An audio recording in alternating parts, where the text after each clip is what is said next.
এসআরটিভি ডিজিটালে সবাইকে স্বাগত জানাচ্ছি। আমি এই মুহূর্তে রয়েছি আশুলিয়ার সাব রেজিস্ট্রার অফিসের কার্যালয়ের সামনে।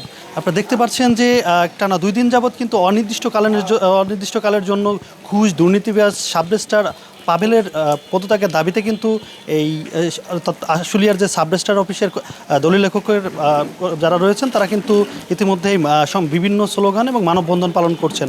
তো আপনি দেখতে পাচ্ছেন যে এই সাব রেজিস্ট্রার অফিসে কিন্তু এই মুহূর্তে অর্থাৎ স্লোগানের সঙ্গে মুখর রয়েছে এবং সাব রেজিস্ট্রার অফিসে কিন্তু এই মুহূর্তে বিভিন্ন স্লোগান দিয়ে রাখছেন এবং সেই সাথে ঘুষ দুর্নীতিবাদ, অনিয়ম ও জনসাধারণ হয়রানি এবং ভোগান্তির প্রতিবাদে আশুলিয়া দুর্নীতিবাজ ও ঘুষখোর সাব রেজিস্ট্রার আবুল খায়ের পাভেলের অতি বিলম্বে অপারেশন করতে দাবিতে কিন্তু এই অনির্দিষ্ট কর্মবিরতি পালন করছে। আমি একজনের সাথে কথা বলার চেষ্টা করব। আপনারা আজকের এই কিসের জন্য এই কর্মবিরতি পালন করছেন এবং আপনাদের অভিযোগটা কি? ধন্যবাদ আপনাকে, ধন্যবাদ এসআরটিভিকে। আমাদের সুনির্দিষ্ট অভিযোগ, উনি একটা দুর্নীতিবাজ সাব রেজিস্ট্রার, আশুলিয়ার সাব রেজিস্ট্রার যে খায়রুল বাশার পাভেল, উনি 23/3/2025 তারিখে আশুলিয়া সাব রেজিস্ট্রার অফিসে যোগদানের পর থেকে উনি নানান অনিয়ম, ঘুষ, দুর্নীতির সাথে জড়িত, সরাসরি সম্পৃক্ত, যেটা ওটার ভুক্তভোগী আমরা। উনি দলিল লেখকদের কিংবা জনসাধারণদের নানাভাবে হয়রানি এবং ভোগান্তি ফেলতেছে। কাউকে মূল্যায়ন কিংবা সম্মান ওনার মধ্যে নাই। ওনার অভিধানে ঘুষ ছাড়া, দুর্নীতি ছাড়া কিছু নাই। উনি একটা কথাই যে আমি যেভাবে চাবো সেভাবে দলিল হবে, আমি যে টাকা চাবো সেভাবে দলিল যদি দিতে পারেন তাহলে আমি আপনাদের দলিল করবো, আদারওয়াইজ দলিল সে করে না। আপনার এমনও দলিল আছে, আজকে দলিল আমরা সাবমিট করছি, সে 5 দিন 7 দিন পরে সে ড্রাফট দিছে, পর বলতেছে না দলিল হবে না। আবার দলিল অনেক সময় আমরা সম্পাদিত দলিল, আপনারা জেনে থাকবেন যে যারা কিনা দলিল ক্রেতা বিক্রেতা তারা টাকা পয়সা লেনদেন করেই মূলত দলিলটা সম্পাদন করে সাব রেজিস্ট্রার কাছে এখানেই করে, এই উপস্থাপন করে। উনি অনেক সময় দলিল টেবিলের উপরে এই 5টা 10টা 15টা 20টা দলিল রেখেই চলে যায়। সেটা এখন ঘটনা হলো মানুষ সেবামূলক প্রতিষ্ঠানে সেবা নেই, সেবা বঞ্চিত হচ্ছে, সেবা না পাইয়া যারা টাকা পয়সাগুলো লেনদেন করতেছে তাদের তো একটা মানসিক একটা প্রেশারে থাকে। উনি সরাসরি চায়।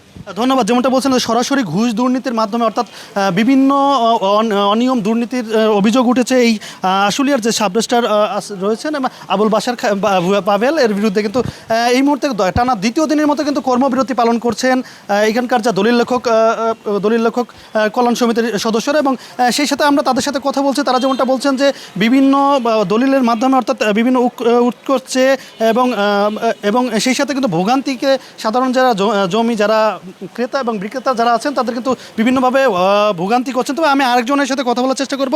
আপনারা আজকে কি বিষয় নিয়ে এই অপসারণ এবং বলা যায়? ধন্যবাদ এসআরটিভি, ধন্যবাদ আপনাদেরকে। আমরা মূলত সাব রেজিস্ট্রার মহোদয় আসার পর থেকে আজ পর্যন্ত বিভিন্নভাবে আমরা হয়রানি হচ্ছি এবং হইতেছি। আমরা এমন পর্যায়ে এখন চলে গেছি, হয়রানি হইতে হইতে এখন সাধারণ মানুষ পর্যন্ত হয়রানি হইতে হইতে। আপনি এই বেশ ঈদের 2-3 দিন আগে আমি একটা দলিল সাবমিট করেছিলাম, তার 14 জন হলো দাত্রী, বেশিরভাগই মহিলা, শিশু সন্তান সহ। এই অফিসে এসে সারাদিন বসে থাকেন, ওনার কাছে গেলে বলেন আধা ঘন্টা পরে আসেন, 2 ঘন্টা পরে আসেন, 5 ঘন্টা পরে আসেন। এইভাবে 3 দিন আমাকে ঘোরানোর পরে আমার যিনি এই লাইনের শিক্ষাগুরু আমার উস্তাদ শৌকত সাহেব, উনি নিজে বয়স্ক মানুষ, অসুস্থ শরীরে 25 বারের কম যায় নাই ওনার কাছে। উনি একই কথা বলেন, একটু পরে আসেন। এইদিকে হ্যাঁ পরে আমি বলতে দেন। উনি এইভাবে ঘুরানোর পরে 2-3 দিন পরে সর্বশেষ আমি ওনাকে এতটাই রিকোয়েস্ট করছি, এত কাঞ্চি পর্যন্ত, স্যার আপনার পায়ে ধরে হাতে ধরি 14 জন দলিল দাত্রী, অনেকে অসুস্থ বাচ্চা, মহিলা মানুষ 3-4 দিন যাবৎ ঘুরতেছে, আপনি আল্লাহ রাস্তা দিলে সারিয়ে দেন, কোনো কাগজপত্রে বেশ কম নাই, আপনি এখন যদি আমাকে ডকুমেন্টস চান আমি দিতে পারবো। সর্বশেষ উনি মোটামুটি বেশ একটা টাকার বিনিময়ে আমাকে দলিলটা ছেড়ে দিয়েছেন।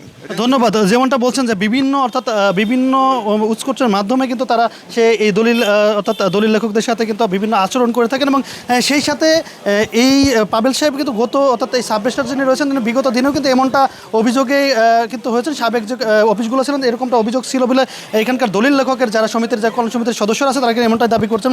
এবং সেই সাথে যদি বলা যায় এই আশুলিয়ার সাব রেজিস্ট্রার অফিস কিন্তু এই মুহূর্তে কিন্তু আশুলিয়ার সাব রেজিস্ট্রার অফিস এক কথায় বলা যায় যে এই যারা এইখানকার যারা সমিতির যারা সদস্যরা রয়েছেন তারা কিন্তু বিভিন্ন স্লোগান দিচ্ছেন। তো আমি এ ব্যাপারে অর্থাৎ সাব রেজিস্ট্রার আবুল পাভেলের সাথে কথা সাব রেজিস্ট্রার সাথে কথা বলার চেষ্টা করেছি এবং তিনি যেমনটা বলছেন যে আমি আইন মেনেই এমনটা করেছি এবং তাদের যে সুনির্দিষ্ট কী অভিযোগ সেটি কিন্তু জানি না। তবে এ বিষয়ে তাদের যদি কোনো অভিযোগ থাকে, সুনির্দিষ্ট কোনো অভিযোগ থাকে, আমাদের ঊর্ধ্বতন কর্মকর্তাদের সাথে যোগাযোগ করতে পারেন। তো এই ছিল আমার কাছে সাব রেজিস্ট্রার অফিসের সর্বশেষ তথ্য।